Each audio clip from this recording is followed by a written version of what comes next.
Good morning, children of God. Ẹ káàárọ̀ ẹ̀yin ọmọ Ọlọ́run. We thank God for this day again. A dúpẹ́ fún ọjọ́ rere mìíràn. We are taking our text for this morning message A ó mú ẹsẹ̀ ọ̀rọ̀ Ọlọ́run fún ìwàásù in the book of Genesis chapter 45. láti inú ìwé Jẹ́nẹ́sísì orí 45. We shall read the first 8 verses. A ó ka ẹsẹ̀ 8 àkọ́kọ́. But because of our time, Ṣùgbọ́n nítorí àkókò wa, we limit ourselves to part of verse 8. a ó kà díẹ̀ lára ẹsẹ̀ 8. So now it was not you that sent me hither, but God. Ǹjẹ́ ní ìsinsìnyí kìí ṣe ẹ̀yin ni ó rán mi sí ìyín bí kò ṣe Ọlọ́run.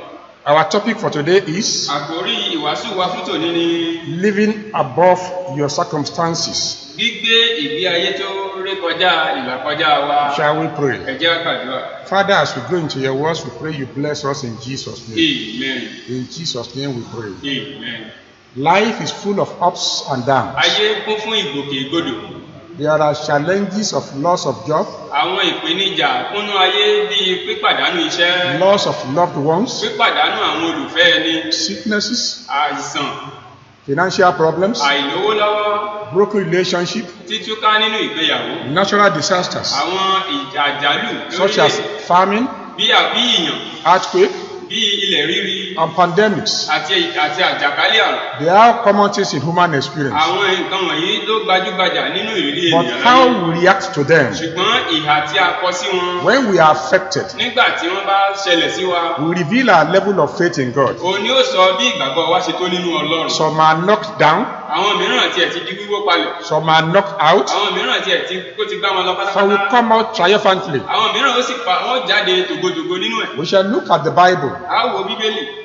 for heroes who weathered the storm of life successfully. A ó wò nípa àwọn akọni tí ó ní ìlàkọjá tí wọ́n sì la ìlàkọjá tí wọ́n yọ. Number one person is Abraham. Ẹni àkọ́kọ́ ni Ábúráhámù. Without a role model or religious book, Láì ní aṣíwájú àátẹ̀lé kankan tàbí àwọn ìwé ẹ̀sìn. he lived above circumstances successfully. Ó gbé ìgbé ayé ìlàkọjá ìṣòro tiẹ̀. Starting from Genesis, Lọ́nà tó tayọ. Genesis chapter 12, Láti inú ìwé Genesis orí 12. he left the known for the unknown. Ó fi ibi tó dájú sílẹ̀ fún ibi tí ò dájú. He waited for 24 years before he got the promised child. Ó dúró fún ọdún 24 kó tó ní ọmọ ìlérí. He wholeheartedly obeyed to offer the promised child as a sacrifice unto Ó God. tún wá gbọ́ràn tọkàntọkàn láti fi ọmọ tí ó jẹ́ ọmọ ìlérí rẹ̀ láti fi ṣe ìrúbọ sí Ọlọ́run. He rejected the opportunity to enrich himself from the booty made after overcoming 5 kings. Ó kọ̀ láti fi gbogbo àwọn èyí tí ó kó ìkógun rẹ̀, ó kọ̀ láti fi wọ́n ṣe ohun tí ò bá sọ́dọ̀ lọ́rọ̀ láti ọ̀dọ̀ àwọn ọba 5 lórílẹ̀-èdè ayé. According to Genesis chapter 14 verse 24, Gẹ́gẹ́ bí ìwé Genesis orí 4 láti wí. he demonstrated great maturity when the greedy Lot took the whole fertile land from him. Ó fi ìwà àgbà ìwà akíyàn nígbà tí àbúrò rẹ̀ tí í ṣe Lọ́ọ̀tì tó fi ojú kòkòrò mú ibi tó dára. And when the greedy Lot was in trouble, Nígbà tí Lọ́ọ̀tì olójú kòkòrò wá wà nínú ìyọnu, Abraham risked his life to save him. Ábúráhámù wá fi ẹ̀mí rẹ̀ la ewu kọjá láti gbà á là. The Bible finally calls him a friend of God. Bíbélì wá pè Ábúráhámù ní ọ̀rẹ́ Ọlọ́run. James 2 verse 23. Ìwé Jákọ́bù orí 2 ẹsẹ̀ 23. Why? Kí nìdí? Because Abraham pleased God. Nítorí pé Ábúráhámù tẹ́ Ọlọ́run lọ́rùn. The second person is Job. Ẹnì kejì táwò ó ní Jóòbù. He lost everything he had Ó pàdánù ohun gbogbo tó ní and even his health. àti àlàáfíà rẹ̀ gan. His best friend accused him of wrongdoing Àwọn ọ̀rẹ́ rẹ̀ tímọ́tímọ́ gan wọ́n sọ fún pé àṣìṣe rẹ̀ ló fà á o. and that he deserved all that happened to Pé him. gbogbo ohun tó tọ́ sí ọ gan ló ṣẹlẹ̀ sí ọ yìí. Nevertheless, he remained strong in faith. Síbẹ̀ ó dúró tìrì nínú ìgbàgbọ́. His words, Àwòrán rẹ̀ nìyí. though he slay me, Ó ní bó tilẹ̀ ń pa mí kú lọ, yet I will trust him. èmi ó gbẹ́kẹ̀lé. The third person is Moses. Ẹnì kẹta tá ó yẹ̀wò ní Mósè. He gave up the affluence of the palace Ó fi ogbó àwọn àdénù àti àǹfààní ààfin ó fi sílẹ̀. and identified with the poor Hebrew slaves. Ó sì gbà láti ka ara rẹ̀ mọ́ àwọn òtòṣì ará Hébérù. Hebrews chapter 11 verses 24 and 25. Ìwé Hébérù orí 11 ẹsẹ̀ 24 àti 25. In his leadership assignment, Nínú iṣẹ́ ìríjú ọmọlẹ́yìn rẹ̀, things turned against Moses ohun gbogbo ó ṣiṣẹ́ lòdì sí Mósè. as if he was not sent or called by God. Bí ìgbà tí Ọlọ́run ò tiẹ̀ rán. By testimony of Psalm 106 verse 32, Ìwé nínú ìwé orin Dáfídì orí 106 ẹsẹ̀ 2. so that it went ill with Moses for their sake. ó ní ó sì burú fún Mósè nítorí wọn. Moses spent his life and died in servant leadership. Mósè gbé ìgbé ayé rẹ̀ ó sì kú gẹ́gẹ́ bí ìránṣẹ́ tó fira rẹ̀ sípò ẹrú. His words in Deuteronomy, ní ìwé ọ̀rọ̀ rẹ̀ nínú ìwé Deuteronomy. I will publish the name of the Lord èmi ó gbé orúkọ Olúwa lékè. and ascribe ye greatness unto our God. màá sì fi ọlá ńlá fún orúkọ Olúwa Ọlọ́run The wa. fourth person is Joseph. ẹnì kẹrin tá a wò ní Jósẹ́fù. His good dreams did not come to pass until after about 13 years. àlá rere rẹ̀ kò wá sí ìmúṣẹ àfi ẹ̀yìn ọdún mẹ́tàlá. 13 years of bitter experiences. ọdún mẹ́tàlá tó kún fún ìnira àti ìpọ́njú. Nevertheless, bákan náà he praised the Lord ó sì tún yin Ọlọ́run. and did not see it as evil from his brethren against him. kò sì rí gẹ́gẹ́ bí ibi láti ọwọ́ àwọn arákùnrin rẹ̀ wá. His words, ọ̀rọ̀ tiẹ̀ náà rèé. but as for you, ó ní ṣùgbọ́n sí ẹ̀yin you thought evil against me, ibi ilẹ̀ yín rò sí mi. but God meant it ṣùgbọ́n unto good. Ọlọ́run wá sọ di ire fún mi. The fifth person is Apostle Paul, ẹnì karùn-ún tá a wò ní àpòstù Pétérù. a well-educated lawyer, amòfin tó kàwé. highly rated by the Jewish authority. ẹni tí àwọn amòfin Júù àwọn olórí Júù gbélékè dáadáa. But on meeting Christ, ṣùgbọ́n gbà tó bá Jésù Olúwa pàdé. he turned against the world, ó yí padà ṣe lòdì sí ayé. and the world turned against him. ayé gan wá ṣe lòdì sí. He spent the rest of his life ó gbé ìgbé ayé rẹ̀ tó kù. in endless litigations, nínú ìpẹ̀jọ́ ní ìgbà gbogbo. pains, ìrora. dangers, ewu. even of natural disasters, àti àwọn àjálù láyé. and imprisonment. àti ẹ̀wọ̀n. Yet he came out triumphantly. ní ìgbẹ̀yìn òun náà jáde tògótògó. His words, ọ̀rọ̀ tiẹ̀ náà rèé. I have fought a good fight. ó ní mo ti ja ìjà rere ìgbàgbọ́. I have finished my course. mo ti parí eré ìje mi. I have kept the faith. mo ti pa ìgbàgbọ́ mọ́. We have three things behind the success of those great men. àwọn tí a kà sílẹ̀ yìí àṣírí márùn-ún ló wà lẹ́yìn àṣeyọrí wọn. Number one. mẹ́ta. Number one, ohun àkọ́kọ́. they learn how to see God in all situations, either good or bad. wọ́n kọ́ bí a ti ń ṣàwárí Ọlọ́run nínú ìlàkọjá wọn bóyá rere tàbí búburú. Children of God must learn how to see God in every situation. torí náà àwọn ọmọ Ọlọ́run gbọ́dọ̀ kọ́ bí a ti ń wá Ọlọ́run rí nínú ìlàkọjá wọn. Romans 8:28 says, ìwé Róòmù orí kẹjọ ẹsẹ̀ kejìdínlọ́gbọ̀n wípé. I will know that all things work together for good mo mọ̀ pé ohun gbogbo ń ṣiṣẹ́ pọ̀ fún rere. to them that love God. fún àwọn tí ó fẹ́ Ọlọ́run. Jeremiah 29:11 says, ìwé Jeremáyà orí kọkàndínlọ́gbọ̀n ẹsẹ̀ kọkànlá. For I know the thought I think toward you, ó ní nítorí tí èmi mọ èrò tí mo ní sí yín. says the Lord. bẹ́ẹ̀ ni Olúwa wí. Thoughts of peace èrò àlàáfíà and not of evil. kì í sì ṣe fún ibi. Number two, ohun kejì. they had strong faith in God. wọ́n ní ìgbàgbọ́ tó gbóná fún Ọlọ́run. Romans chapter 4:1 says, ìwé Róòmù orí kẹrin ẹsẹ̀ kìíní wípé. Abraham had faith in God. Ábúráhámù sì ní ìgbàgbọ́ sí Ọlọ́run. Abraham took all the risky steps with faith. Ábúráhámù gbé gbogbo àwọn ìgbésẹ̀ tó méwu dání pẹ̀lú ìgbàgbọ́. Job declares, Jóòbù náà wípé. though he slays me, ó ní bó tilẹ̀ ń pa mí kú lọ. I will trust him. èmi ò gbẹ́kẹ̀lé. Apostle Paul says, Pọ́ọ̀lù wípé. for I am not ashamed, nítorí pé èmi ò tijú. for I know whom I have believed, nítorí pé mo mọ ẹni tí mo gbàgbọ́. and am persuaded mo sì ní ìfọ̀kànbalẹ̀ àti that he is ìdánilójú. able to keep pé ó lè pa á mọ́. that which I have committed ohun unto tí a bá him. kó lé lọ́wọ́. Number three, ohun kẹta. they were obedient even in their troubles. wọ́n jẹ́ olùgbọràn nínú ìlàkọjá wọn. Apostle Paul says, Pọ́ọ̀lù àpọ́sù wípé. I was not disobedient èmi ò ṣe àìgbọràn unto the heavenly vision. sí ìran ọ̀run. Then Apostle Paul recommends àpọ́sù Pọ́ọ̀lù wá gbà wá nímọ̀ ìrọ̀rùn that children of God should endure hardship. àwọn ọmọ Ọlọ́run ká máa rọ́jú nínú ìlàkọjá. Hebrews chapter 12, ìwé Hébérù orí kejìlá 7 to 11. ẹsẹ̀ keje sí ìkọkànlá. Apostle Paul assures children of God àpọ́sù Pọ́ọ̀lù wá fi dá àwọn ọmọ Ọlọ́run lójú that pé God will not put on us more than what we can bear, Ọlọ́run kò ní ná wa wò ju ìwọ̀n ìgbàgbọ́ wa lọ. and that God will always make a way out of any pé difficulty. Ọlọ́run ó sì máa la ọ̀nà kúrò nínú gbogbo àwọn òkè ìṣòro. 1 Corinthians chapter 10 verse 13. ìwé Kọ́ríńtì kínní orí kẹwàá ẹsẹ̀ kẹtàlá.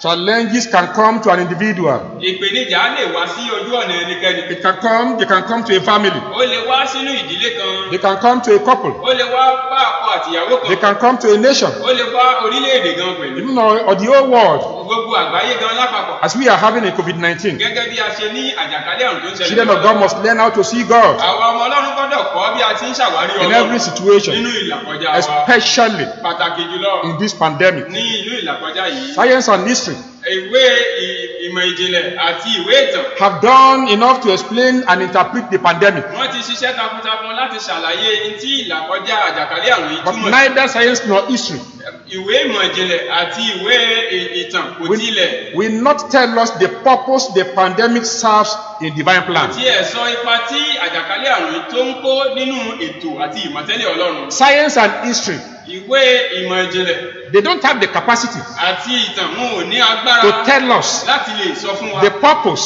ìdí of this pandemic tí ìjàkálẹ̀ àrùn fi ṣẹlẹ̀ in divine plan. nínú ètò àti Leaders of the world powers àwọn aláṣẹ orílẹ̀-èdè agbára láyé call it invisible enemy. wọ́n pè é ní ọ̀tá àìrí. They blame one another for the cause and the effects. Wọ́n ti ẹ̀bi rẹ̀ síra wọn pé ìwọ ló dálẹ̀ èmi kọ́. But Amos 3:6 says, Ṣùgbọ́n ìwé Ámọ́sì orí kẹta ẹsẹ̀ kẹfà shall there be evil in a city túláàsì a lè wọ̀lú and the Lord has not done it? Ọlọ́run kó mọ̀mọ̀ sí. The situation forced countries that abandon their faith Àjàkálẹ̀ àrùn yìí wá jẹ́ kí àwọn orílẹ̀-èdè tí wọ́n ti kọ ìgbàgbọ́ wọn sílẹ̀ ó kàn ń pa fún wọn báyìí. for civilization to go on their knees. Tí wọ́n ti kàn ń pa fún wọn láti lè mú ọgbà ọ̀làjú náà gbé ọ̀làjú They sókè. abandon their faith and they embrace civilization. Wọ́n ti wá tẹríba báyìí wọ́n gbé ọ̀làjú sílẹ̀.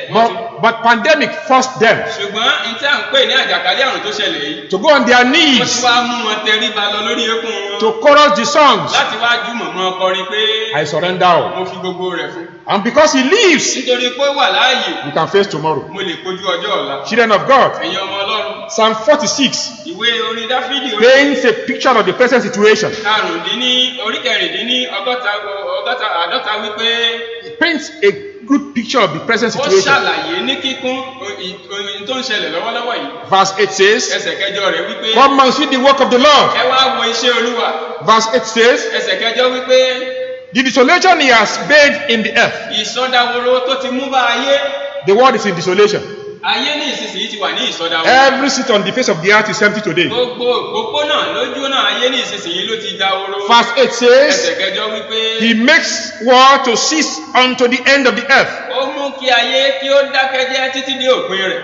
Before COVID-19, Síwájú ìṣẹ̀lẹ̀ àjàkálẹ̀ àrùn yìí, America, Russia, China, orílẹ̀-èdè Amẹ́ríkà, Russia àti China, North Korea, North Korea and Iran àti orílẹ̀-èdè Iran locked horns in conflict. wọ́n ń fi gágbága wọ́n ń jìjàgbara. But today, Ṣùgbọ́n lónìí they bow wọ́n tẹríba. and agree Wọ́n sì wá gbà that pé COVID-19 àjàkálẹ̀ àrùn is tó an ṣẹlẹ̀ invisible enemy. ó jẹ́ ọ̀tá àìrí. Verse 9 says, Ẹsẹ̀ kẹsàn-án wípé he breaketh the bows ó ṣẹ́ ọrùn and cutteth the spear in sunder. ó sì kán ọrùn. Spear sunder. Ó kán ọrùn sí méjì. Yes, that is the situation today in the world. Ìṣẹ̀lẹ̀ tó ṣẹlẹ̀ ní ìsinsìnyí The ni superpowers all over the world are looking for ventilators. àwọn orílẹ̀-èdè ńláńlá lágbàáyé wọ́n wá ń wá nǹkan tí wọ́n fi mọ́ They have forgotten about nuclear bombs. wọ́n ti gbàgbé gbogbo àwọn ìjọ olóró tó kó. They are looking for ventilators. Wọ́n wá tí wọ́n fi mọ́ mi. They are looking for face masks. Wọ́n wá tí wọ́n fi mọ́ They are looking for PPE. Wọ́n wá ohun ìletò ààbò. Verse 10 says, Ẹsẹ̀ kẹwàá wá wípé be still ẹ dúró jẹ́ and know that I am God. kẹ́ ẹ wá mọ̀ pé èmi ni Ọlọ́run. Today the world is still. Lónìí ayé dúró jẹ́. No movement. Kò sí ìgòkègbodò. No buying and selling. Kò sí títà rírà. Government offices closed. Gbogbo àwọn ilé-iṣẹ́ ìjọba di. Planes are not flying. Bàálù ò tiẹ̀ fò mọ́. Borders are closed. Gbogbo ẹnubodè ti títì pa. Verse 10 says, Ẹsẹ̀ kẹwàá wá wípé. I will be exalted A ó gbé mi ga gan in the earth. ní orílẹ̀-èdè ayé. Today like never before. Lónìí ju àtẹ̀yìnwá In lọ. human history, Nínú ìtàn ènìyàn the láyé, Lord is exalted Ọlọ́run di gbígbé ga in the gan whole earth. ní gbogbo ayé. Every human being is humiliated. Gbogbo ènìyàn pátá wá di rírẹ̀ sílẹ̀. An African president was on the mountain to pray unto God. Ààrẹ orílẹ̀-èdè aláwọ̀ dúdú kan ti ẹ̀górí òkè lọ láti Because lọ of gbàdúrà COVID-19. nítorí ìṣẹ̀lẹ̀ àjàkálẹ̀ An àrùn. European president says, now we need to look to the sky. Ààrẹ orílẹ̀-èdè aláwọ̀ funfun kan ti ẹ̀ wá sọ pé òkè láwàá máa gbójú wa sí báyìí. Brethren, even in the ministry, Nínú iṣẹ́ ìránṣẹ́ gan. where are the prayer merchants Ní àwọn afàdúrà jagundà. who display God as a toy? Àwọn tí wọ́n ń fi Ọlọ́run hàn gẹ́gẹ́ bí ohun ìṣe. Where are the authoritative ministers Àwọn àwòrán ìránṣẹ́ Ọlọ́run apàṣẹ wà ń kọ́. who proudly command God as an errand boy? Tí wọ́n máa ń pàṣẹ fún Ọlọ́run gẹ́gẹ́ bí pọ́pọ́. Where are the commercial prophets Àwọn wòlíì oníṣòwò ń kọ́. who feed fat on gullible Christians? Àwọn tẹ́ pé